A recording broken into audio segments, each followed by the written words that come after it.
My lord, in the 41st millennium, where the galaxy burns with the fires of eternal war and the shadow of the archenemy claws at the very soul of mankind, there exists a pinnacle of the Emperor's divine will made manifest in flesh and ceramite. They're the angels of death. They're the Emperor's chosen warriors. They're the Adeptus Astartes, the Space Marines.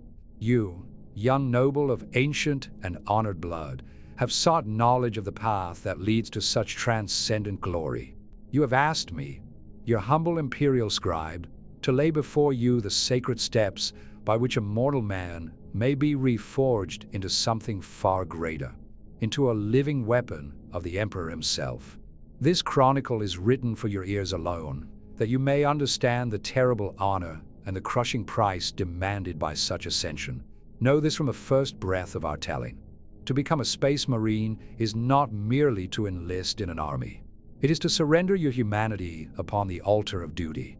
It is to allow your very bones, your blood, and your soul to be broken and remade according to patterns laid down 10,000 years ago by the Emperor's own hand.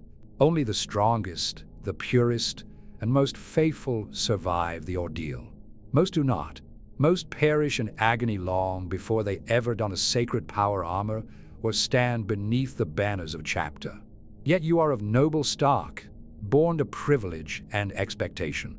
You stand upon the threshold of possibility, and so I shall guide you, step by solemn step, through the ancient and merciless process that has forged the greatest defenders of the Imperium since the dawn of the age of the Imperium.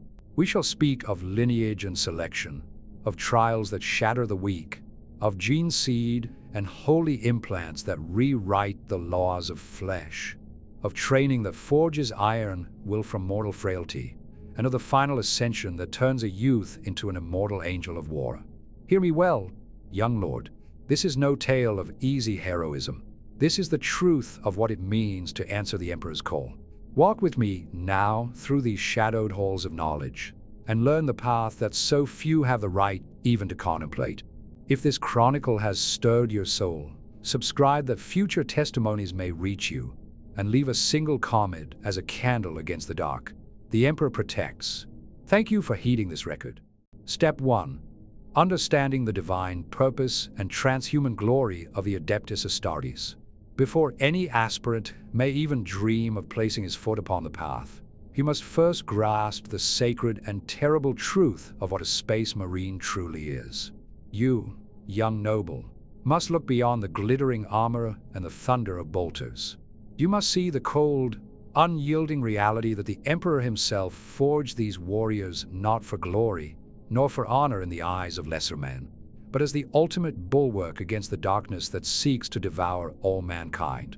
The Adeptus Astartes are no longer human. They are post-human, transhuman.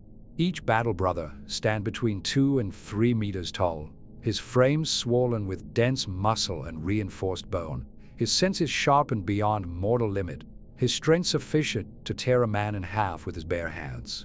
A single Space Marine can hold a breach against 100 foes. A squad can turn the tide of a planetary war. A chapter of 1,000 such warriors is a force capable of conquering entire sectors or defending them under the last breath. Yet their purpose runs far deeper than mere martial supremacy. They are the Emperor's own angels of death, created in the fires of the Great Crusade to reunite the scattered worlds of humanity and to purge the galaxy of Xenos, heretic, immutant. Where the common guardsman fights with faith and lost gun, the Space Marine fights with gene-forged perfection and unshakable doctrinal certainty. His very blood carries the Emperor's genetic legacy.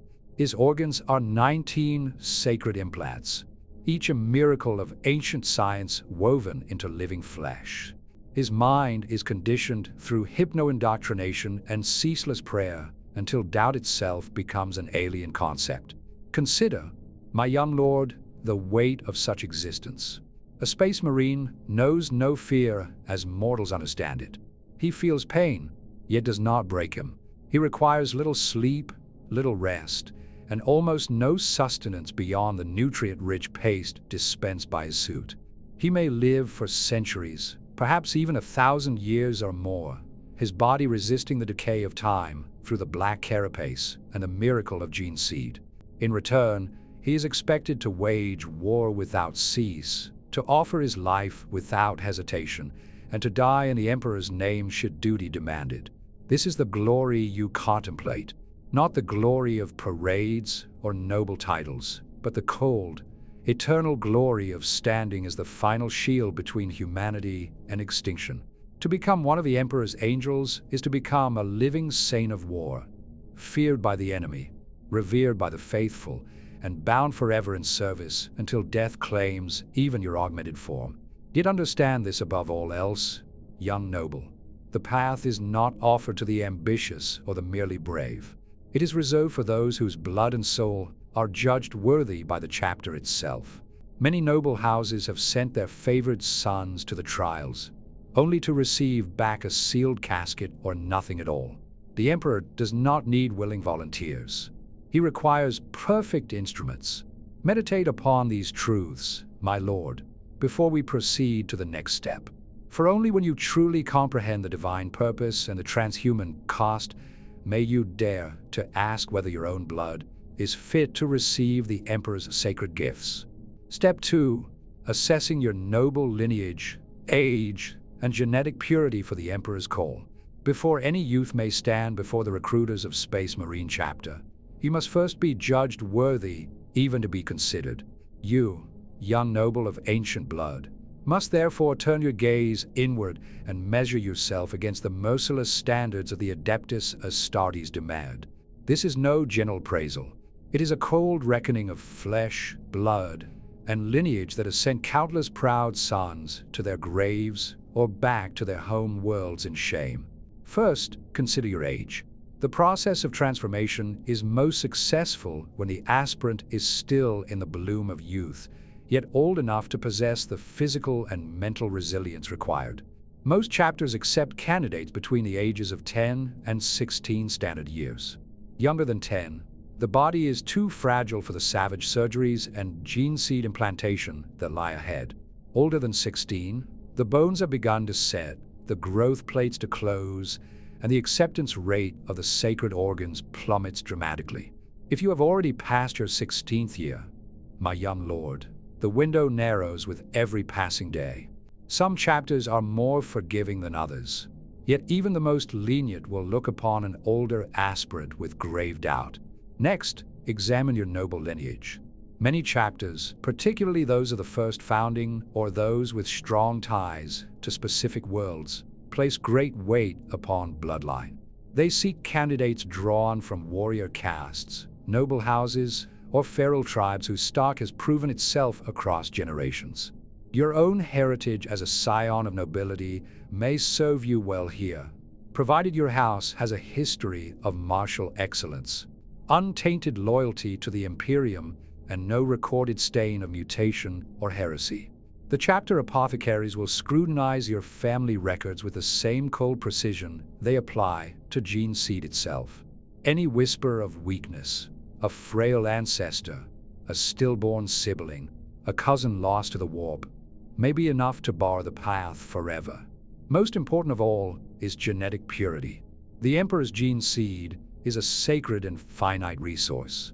It will not bond with a body already carrying hidden flaws. The aspirant must be free of mutation, free of Xeno's Tate, and free of any inherited sickness that might cause the implants to rebel and tear the body apart from within. Even the slightest deviation, an unusual birthmark, a minor allergy, an unexplained illness in childhood, will be noted and weighed. The apothecaries do not merely test the blood, they test the soul's compatibility with the Emperor's own design. Many noble youths who appear perfect in form are quietly rejected when the first probes of the gene seed reveal incompatibility. You must therefore prepare yourself, my young lord, for the possibility that you will be found wanting before the true trials even begin. This is not cruelty, it is mercy, for to implant the sacred organs into an unworthy frame is to condemn the candidate to a death far more agonizing than any battlefield wound. Countless youths have died screaming upon the implantation tables because their blood rejected the Emperor's gift. If your lineage is strong, your age appropriate, and your genetic purity confirmed, then, and only then, may the chapter even deign to notice you. Many noble houses sponsor their sons with lavish gifts or ancient oaths of service, hoping to tip the scales. Yet remember this always: the Emperor's angels do not recruit out of gratitude or politics. They recruit only those whose flesh and spirit are judged capable of becoming the perfect weapon. Weigh yourself honestly against these measures, young noble. Look upon your reflection not as a Lord Lane, but as raw material for the Emperor's forge. Only when you have accepted this cold truth may we proceed to the next step, the harrowing selection process by which the chapters choose which few among the worthy will be permitted to face the trials. Step 3. The harrowing selection process and how chapters choose their aspirants. Once your age, lineage, and genetic purity have been deemed acceptable, the true gate opens. The selection process itself, a ritual as ancient and unforgiving as the Emperor's own will. You, young noble, must understand that no chapter simply opens its fortress monastery to every worthy youth. The Adeptus Astartes do not recruit in great numbers. They choose with the precision of a surgeon's blade. For each failure wastes precious gene seed that can never be replaced. Different chapters conduct selection in different ways, yet all share the same merciless core. Some, such as the Ultramarines or their successors, draw aspirants from noble families and PDF regiments of Ultramar, holding grand musters where thousands are paraded and tested. Others, like the Space Wolves, descend upon the feral tribes of Fenris during the freezing seasons, taking only the strongest and most savage youths who have already proven themselves in blood feuds and monster hunts. The Black Templars roam the stars in their crusade fleets, claiming promising candidates from any world where they wage war, testing them in the very fires of battle. The Blood Angels seek artistic and noble souls from the hives and pleasure domes of Baal, believing that only those with both martial fury and inner grace can withstand the red thirst that haunts their bloodline. In every case, the process begins with scrutiny far beyond mere physical examination. Chaplains and apothecaries descend like shadows upon the chosen worlds. They observe, they question, they demand oaths of loyalty sworn upon sacred relics. They test faith through prayer marathons that last days without sleep. They probe the mind for any trace of doubt, fear, or hidden weakness. A single hesitation in reciting the litany of devotion, a flicker of pride when praised, or even an unguarded glance toward a forbidden idol may see a youth rejected on the spot. For a noble, such as yourself, selection often carries additional layers. Your house may be required to present ancient rites of fealty, to surrender holdings as tithe, or to offer siblings as serfs to the chapter. Some chapters demand that the aspirant's entire bloodline swear eternal service should the youth fail. Others simply take the boy and leave the family with nothing but a sealed scroll bearing the chapter sigil, a mark of honor that may one day open other doors, or a curse that brands the house as one that gave its best and received only silence in return. Those few who survive this first culling are taken aboard Thunderhawk gunships or void shuttles and carried to the chapter's fortress monastery or a designated trial world. There, they're stripped of all finery, all titles, all reminders of mortal life. They are given only a simple robe and a number. From that moment forward, you would no longer be young lord or scion of your house. You would be aspirant, nothing more, nothing less. Understand this well, my young noble. The selection process is designed to break pride before it can take root. Many sons of noble houses, accustomed to deference and luxury, falter here. They expect respect. They receive contempt. They expect comfort. They receive cold stone floors and rations barely fit for serfs. This is intentional. The chapter must know whether the fire in your blood is true or merely the fleeting spark of privilege. Only when the chaplains and apothecaries have satisfied that the aspirant pool contains souls worthy of further testing does the process move forward. Thousands may begin the journey. Mere hundreds, sometimes fewer, will be permitted to face the true trials of flesh and will. We now stand at the threshold of those trials, young lord. The next step is where boys die and only the seeds of angels are allowed to remain. Step 4. Enduring the deadly aspirate trials of flesh, will, and unyielding faith. You have been selected. You stand now among the chosen few, stripped of title and privilege, robed only in humility. Yet selection is merely the opening of the gate. What follows is the crucible itself, the aspirant trials, where the weak are cold, the unworthy are broken, and only those fit to receive the Emperor gene seed are permitted to live. This is the stage, young noble, where most who reach it perish. The trials take many forms, each chapter tailoring them to its own ancient traditions, yet all are lethal by design. Some chapters subject their aspirants to the blood duel, where candidates are armed with blades and forced to fight one another in arenas until only a handful remain standing, their hands red with the blood of former comrades. Others cast the youths onto death worlds teeming with savage beasts, poisonous flora, and lethal radiation, demanding they survive alone for weeks or months with nothing but their wits and bare hands. The Ultramarines may require the completion of impossible tactical simulations under live fire. The Imperial fists test endurance through weeks of ceaseless labor, carrying vast weights across broken terrain while reciting the Codex Astartes without error. The Raven Guard demands stealth in survival and total darkness, hunting and being hunted through labyrinthine cave systems filled with engineered horrors. Physical agony is only the beginning. The trials are crafted to shatter the mind as thoroughly as the body. Aspirants endure sleep deprivation that stretches into months, forced marches across razor-sharp rock with broken bones unsaid, starvation diets that reduce strong youths to skeletal figures, and psychological torments designed to expose any flaw in faith. Hallucinogenic poisons may be administered to test resolve against demonic visions. Chaplains will scream accusations of heresy into your face for days on end, searching for the slightest hesitation. You may be ordered to watch as fellow aspirants are executed for failing a single test, knowing that the same fate awaits you at the first misstep. For a youth of noble birth, such as yourself, these trials carry an extra burden.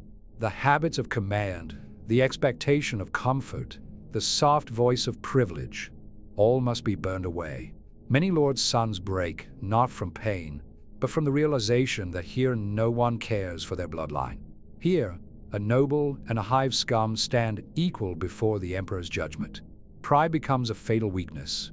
Hesitation becomes death. Throughout the trials, the apothecaries watch with cold detachment. They monitor vital signs, gene compatibility markers, and psychological stability. Those who falter, whose hearts give out, whose minds fracture, whose bodies prove too frail, are not mourned. Their corpses are harvested for any viable organs that might still serve the chapter. Only the strongest, the most resilient, and the most faithful survive to the end. Those who endure are not yet Space Marines. They are simply aspirants who have earned the right to become neophytes. They have proven that their flesh can withstand the first forging. They have shown that their will does not break even when every bone screams for surrender. They have demonstrated unyielding faith in the Emperor even when all hope seemed lost. Yet know this, young noble, survival of the aspirant trials is no guarantee of final ascension. It is merely the threshold. Many who pass these deadly tests will still die in the implantation chambers that follow, their bodies rejecting the sacred gene seed in screaming agony. You have been warned.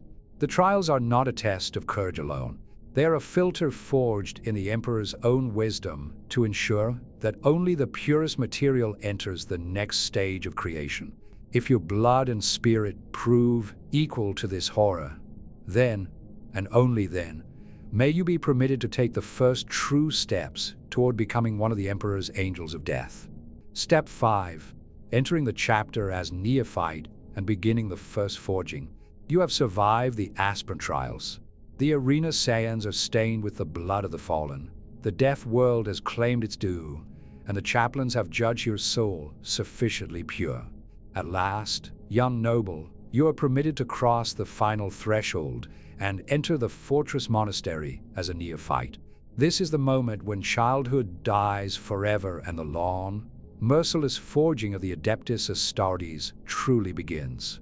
You are taken deep into the chapter's sacred halls, past towering statues of fallen heroes and beneath banners soaked in the blood of 10 millennia of war. All symbols of your former life are stripped away. Your noble robes are burned. Your hair is shorn. Your name is set aside. From this day forward, you are simply Neophyte, a blank tablet upon which the chapter will inscribe its doctrines in blood and fire.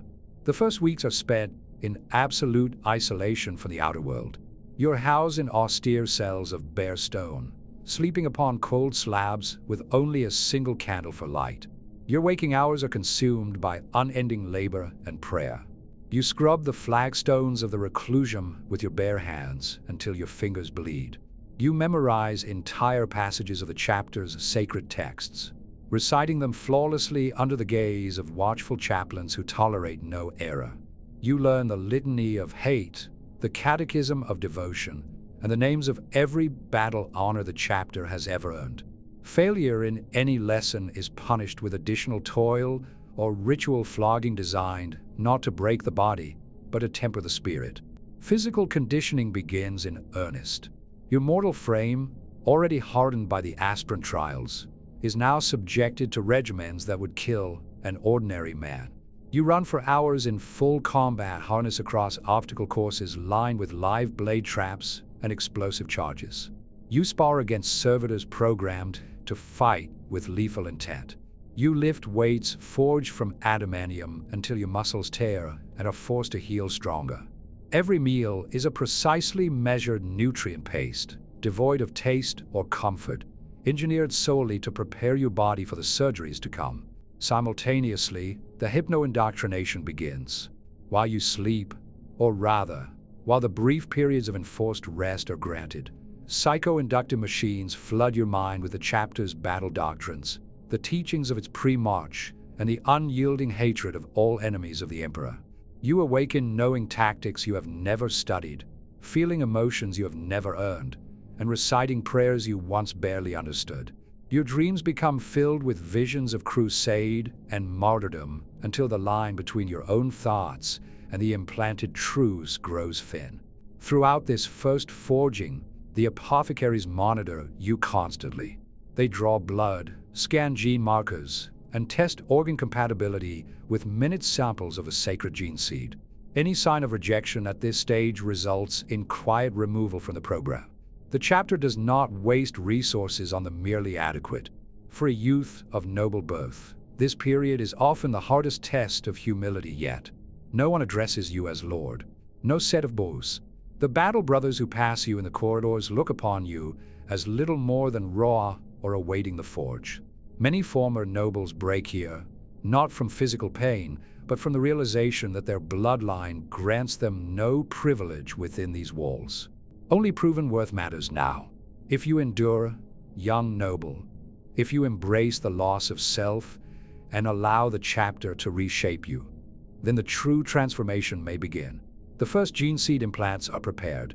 The sacred organs that will rewrite your very biology are ready to be placed within your still mortal flesh.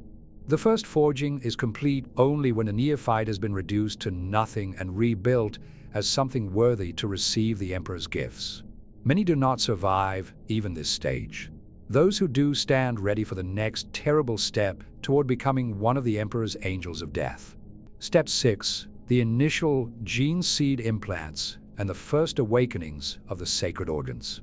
You stand now at the threshold of true transformation, young noble. The life of the neophyte has stripped away the last remnants of immortal self. The time has come for the first sacred surgeries, the implantation of the initial gene seed organs that will begin to rewrite the very code of your flesh. This is the moment when a boy begins to cease being human and starts the long, agonizing journey toward becoming something far greater. The procedure takes place in the chapter's apothecarian, a sterile vault of white marble and cold steel lit by harsh lumens and scented with sacred incense. You are strapped to the implantation slab, naked and immobilized by adamantium restraints. No anesthetic is granted, for the chapter must witness how your body endures pain. The chief apothecary and his attendants move with ritual precision, their gauntlet hands wielding blades and gene injectors forged for this holy purpose alone. The first organs to be implanted are among the most critical, the os modula and biscopia. The os modula is a small, complex gland placed near the base of the brain. Once implanted, it releases hormones that force your skeletal structure to absorb minerals at an accelerated rate, causing your bones to thicken, lengthen, and harden into dense, unbreakable adamantium-like struts capable of supporting the immense mass you will one day carry. The biscopia, implanted into the chest cavity near the heart, works in tandem to vastly increase muscle mass and density. Together, these two organs begin the process that will turn your slender, noble frame into the towering, hypermuscular form of a space marine. Next comes the hemastamen, a small implant that alters your blood composition, allowing it to carry far more oxygen and nutrients while accelerating clotting to near instantaneous levels. Then the Laramens organ is introduced, a liver-like structure that produces the miraculous Laramen cells, which flood any wound and form instant scar tissue, enabling you to continue fighting even after injuries that would kill a dozen mortal men. The surgeries are performed in sequence, each one more invasive than the last. Your body is opened, organs shifted aside, and the new glands sutured in a place with threads of genetically compatible material. Between each implantation, you're allowed only the briefest period of recovery before the next procedure begins. Pain becomes your constant companion. Fever racks your frame as your immune system wages war against the foreign tissue. Your bones creak and snap as they grow at an unnatural rate. Muscles tear and reform thicker than before. Many neophytes die here, their hearts bursting under the strain or their bodies rejecting the gene seed in violent convulsions that leave them screaming until the apothecaries administer the Emperor's mercy. Those who survive the initial wave of implants awaken changed. You will rise from the slab taller, broader, stronger. Your senses will sharpen. Colors will seem brighter, sounds clearer, scents more vivid. You will feel a new, terrible vitality surging through your veins. The first awakening of sacred organs that now live inside you as extensions of the Emperor's own will. Yet this is only the beginning.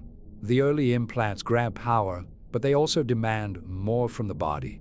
You will require a vastly increased caloric intake, rigorous physical conditioning to integrate the new growth, and ceaseless prayer to keep your mind anchored as your physiology rebels and reshapes itself. The chapter's serfs will watch you constantly, recording every tremor, every surge of strength, every moment of weakness. For a youth of noble blood, the shock is often profound. The body you once knew as refined and graceful now bulks and distorts into something brutal and inhuman. Mirrors are forbidden in this stage, for many neophytes cannot bear the sight of what they are becoming. You must learn to embrace this new form not as a curse, but as a divine blessing.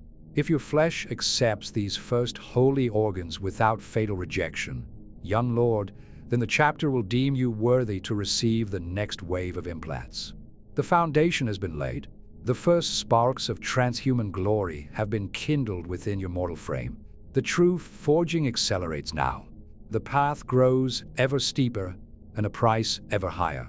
Step 7. Rigorous physical training, weapons mastery, and mental indoctrination.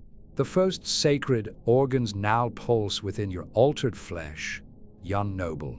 Your bones have begun to thicken, your muscles to swell with unnatural power, and your blood to run hot with the Emperor's own design. Yet raw potential is not enough. The chapter demands perfection. Thus begins the longest and most grueling phase of your forging. The ceaseless regimen of physical training, weapons mastery, and mental indoctrination that will temper your transhuman body into a living instrument of war. From the moment you rise each cycle, your existence becomes one of unrelenting discipline. You are awakened before dawn by the tolling of sacred bells and marched to the training halls. Vast chambers of stone and steel where the air itself reeks of sweat, blood, and promethium. There, under the merciless gaze of veteran battle brothers and drill sergeants, your body is pushed beyond every limit it once knew. You run for hours across obstacle courses engineered to test the new strength granted by the Ars Modula and Biscopia. You scale sheer walls while wearing weighted harnesses that would crush an unaugmented mare. You spar in full contact bouts against older neophytes or combat servitors programmed to inflict real injury. Broken bones are not mended with tenderness. They're set roughly so that the Laraman's organ may knit them stronger than before. Every session ends with your muscles torn and your lungs burning, only for the cycle to repeat again after the briefest respite. Weapons mastery forms the second pillar of this forging. You're introduced first to the bolt gun, the holy instrument of the Adeptus Astartes. Its sacred machine spirit must be learned as intimately as your own heartbeat. You strip and reassemble the weapon blindfolded, under fire, while reciting litanies of accuracy and hatred. You train until you can place every bolt precisely into the eye socket of a target at 200 paces while sprinting. Later come a chain's word, the power fist, the flamer, in the heavy weapons of the Devastator squads. Each is mastered not as a tool, but as an extension of your will and faith. Simultaneously, the Indoctrination deepens. While your body is broken and remade each day, your mind is reshaped each night. You are strapped into induction thrones where psycho-inductive needles flood your brain with the complete tactical wisdom of the chapter. You awaken knowing the Codex Astartes as though you had studied it for decades. You dream of Zeno's abominations and awaken with instinctive hatred burning in your chest. You memorize the names and weaknesses of every known enemy of mankind until the very thought of mercy toward the heretic or the alien becomes physically repulsive. Prayer and ritual bind all three elements together. Every training session begins and ends with litanies chanted in unison. Every weapon is blessed before use. Every wound is offered up as penance to the Emperor. The chaplains walk among you constantly, probing for any lingering trace of doubt, pride, or attachment to your former noble life. Any such weakness is scourged away with ritual pain and additional hours of labor. For one of noble birth, this stage often proves the most humbling. The refined manners and strategic intellect you once prized are now irrelevant. You learn to fight not with elegance, but with brutal efficiency. You learn that a lord's education means nothing when your body is pressed face down in the mud beneath the boot of a veteran who rose from a hive gutter. Many former nobles falter here, their spirits cracking under the realization that true worth is measured only in endurance and doctrinal purity. This forging lasts for years, sometimes as long as a decade of standard time.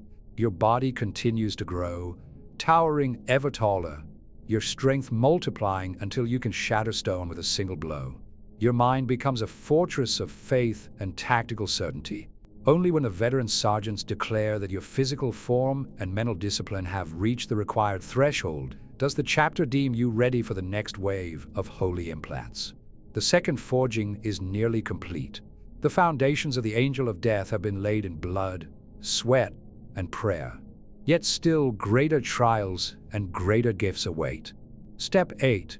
Advanced Augmentations and the complete implantation of all 19 holy organs.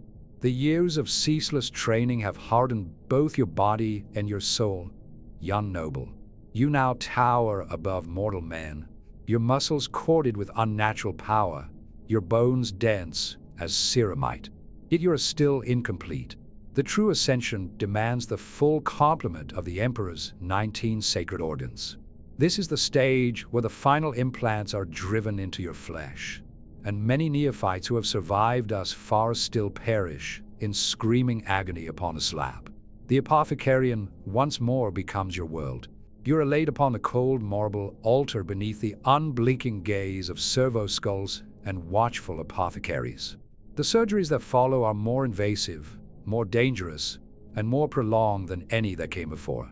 Each new organ is a miracle of ancient science, genetically engineered from the Emperor's own primogenitors, and each must be accepted by your already altered physiology, or the rejection will tear you apart from within. The multi-lung is implanted deep in the chest, allowing you to breathe in toxic atmospheres, underwater, or even the void itself for limited periods. The oculobe is grafted into the optic nerve, granting vision that can pierce darkness, magnify distant targets, and detect the smallest movement on a smoke-filled battlefield. The liman's ear is fused into the inner ear, rendering you immune to dizziness, able to hear the subtlest sounds through the roar of battle, and resistant to the disorienting effects of explosions and sonic weapons. Deeper still come the more arcane implants. The oolitic kidney and the neuroglottis are introduced to filter poisons and allow you to taste the very air for traces of toxins or the scent of the enemy. The mucranoid is placed beneath the skin, enabling your body to secrete a waxy coating that protects against extreme heat, cold, or vacuum for short durations. The Becher's gland is implanted in the throat, granting the ability to spit corrosive acid powerful enough to burn through armor. The most sacred and perilous of all is saved for near the end, the progenoids. Two of these glands, one in the neck and one in the chest, serve as the living repositories of the chapter's gene seed. Should you fall in battle, these organs may be harvested so that future generations of warriors could be created in your image. Their successful implantation is the final proof that your body is truly worthy to carry the Emperor's legacy. Between each surgery, the pain is allowed to run its course. Your body convulses as organs shift and integrate. Fevers burn like promethium through your veins. Bones lengthen further. Muscles swell until your skin stretches taut and splits. Many neophytes beg for death during these hours, only to be reminded by the chaplains that pain is the Emperor's forge, and only fire can purify. For one of noble blood, the horror is often compounded by the grotesque nature of the changes. Your once refined features become brutal and angular. Your voice deepens into a resonant growl. Your appetite becomes ravenous, requiring constant feeding with nutrient sludge. You may wake from fever dreams to find your body has grown another hand's breadth overnight. The final implants complete the transhuman transformation. You now stand 2.5 meters tall or more, capable of lifting several times your own weight, able to survive wounds that would fell a tank, and possessed of senses and endurance far beyond anything a mortal could comprehend. When a last organ has been successfully integrated and the apothecaries declare the implantation sequence complete, you are no longer merely a neophyte. You're now a scout. You have been granted the full set of the Emperor's gifts. The 19 holy organs now live and function within you as one perfect, lethal machine. Yet even now, Ascension is not assured. You must first prove yourself in the crucible of real war before you may don the Black Carapace and take your place among the battle brothers. The greatest test still lies ahead. Step 9. Service in the scout company and baptism by the fires of real war. The 19 holy organs now reside within your transhuman frame, young noble. Your body has been reforged into something no longer mortal. Yet you are still not a true battle brother. That final honor must be earned in blood. You are assigned to the chapter scout company, where you will serve as a scout marine for years, perhaps even decades, learning the terrible reality of war while still wearing lighter carapace armor instead of the sacred power armor of the fully ascended. In a scout company, you are no longer protected by the walls of the fortress monastery. You are thrust into the living crucible of the Imperium's endless wars. You operate far ahead of the main battle lines, often behind enemy territory, clad only in camouflage scout armor and armed with sniper rifles, shotguns, and combat blades. Your missions are those of reconnaissance, sabotage, and assassination. You stalk Xeno's patrols through steaming jungles, infiltrate heretic strongholds under cover of night, and mark targets for the orbital strikes of a chapter's warships. Here the lessons of the training halls are tested against living foes. You learn that no simulation can prepare you for the stench of ruptured bowels on a battlefield, the screams of dying men, or the sight of your brother scouts torn apart by enemy fire.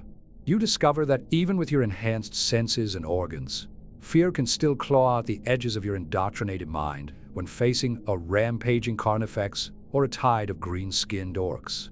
You learn to kill without hesitation, to move like a shadow, and to endure wounds that would have slain you before the implants.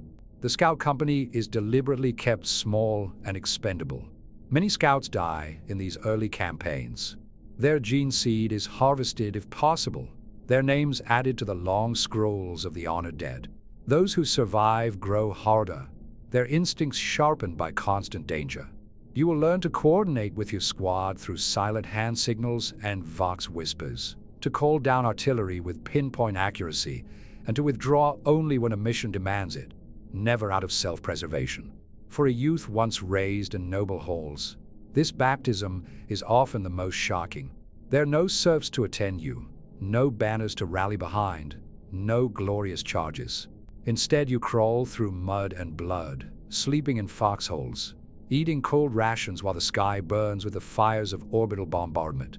You watch mortal Imperial guardsmen die by the thousands and realize that their sacrifice is necessary so that you, the Emperor's chosen, may one day deliver the killing blow. Throughout your service as a scout, you continue train. You spar with power swords against veteran sergeants. You study the Codex Astartes in the brief lulls between battles. The chaplains watch you still, testing your faith in the face of real horror. Only when you have proven yourself time and again, when you have slain enemies in the Emperor's name, when your gene seed has been judged stable under battlefield stress, and when your battle brothers vouch for your worth, are you finally deemed ready for the last and most sacred rite. The Black Carapace awaits.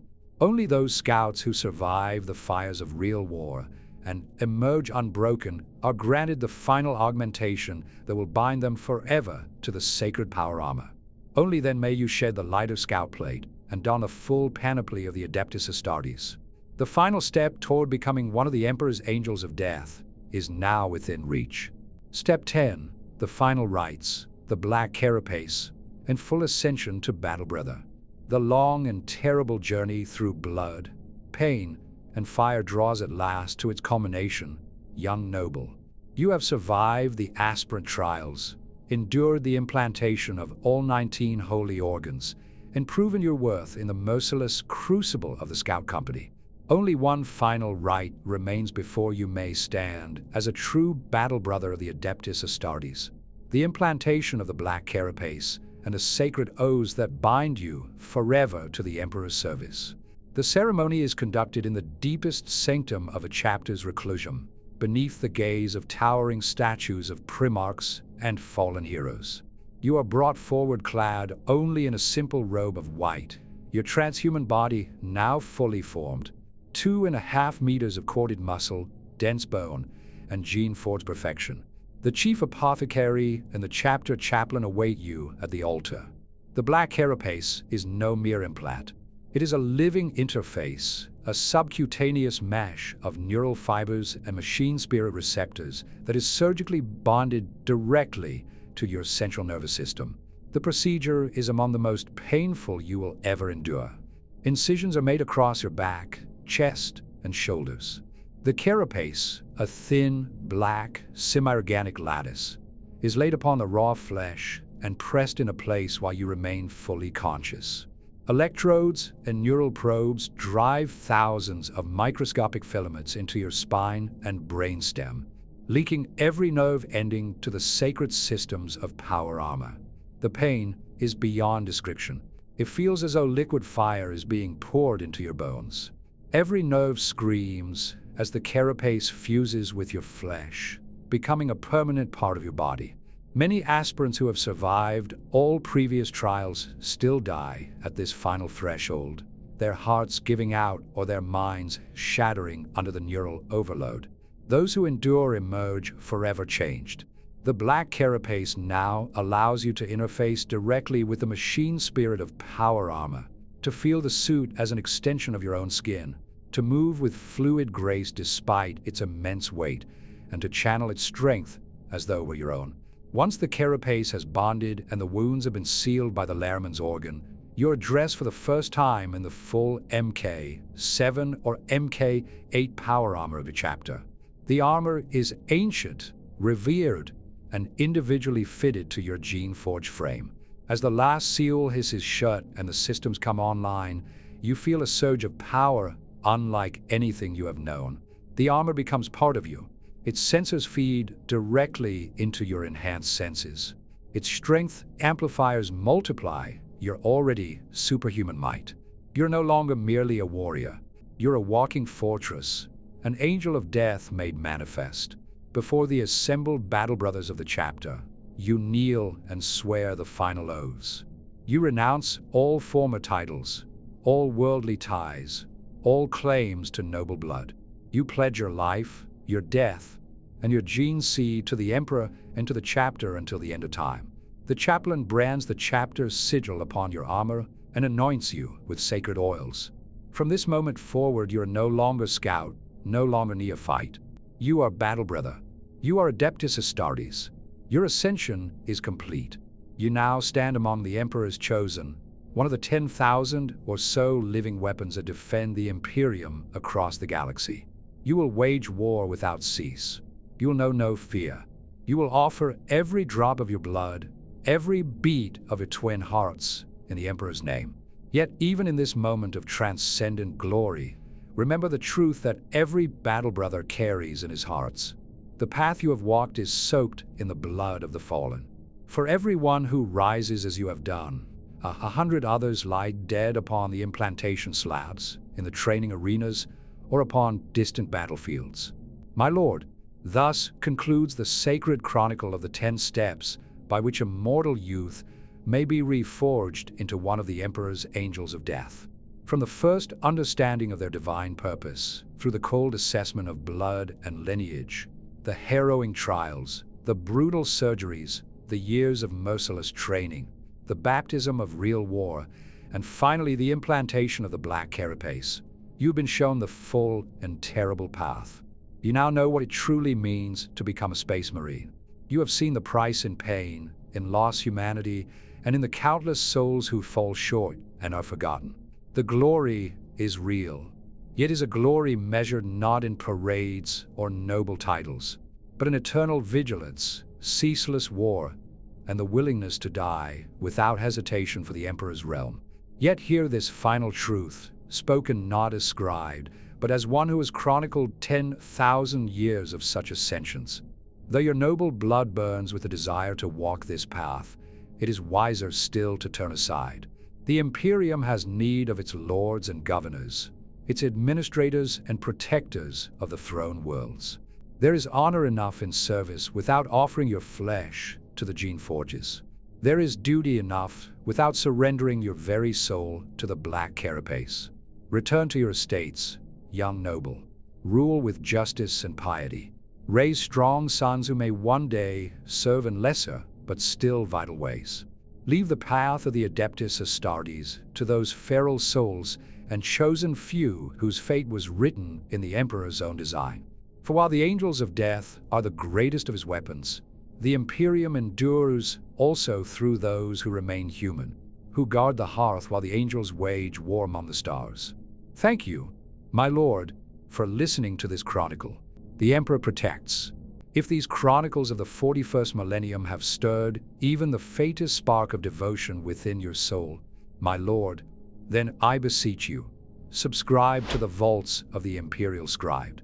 Lend your voice to the eternal choir, that more such sacred tales may be inscribed and delivered unto you. Thank you, my lord, for listening to this chronicle.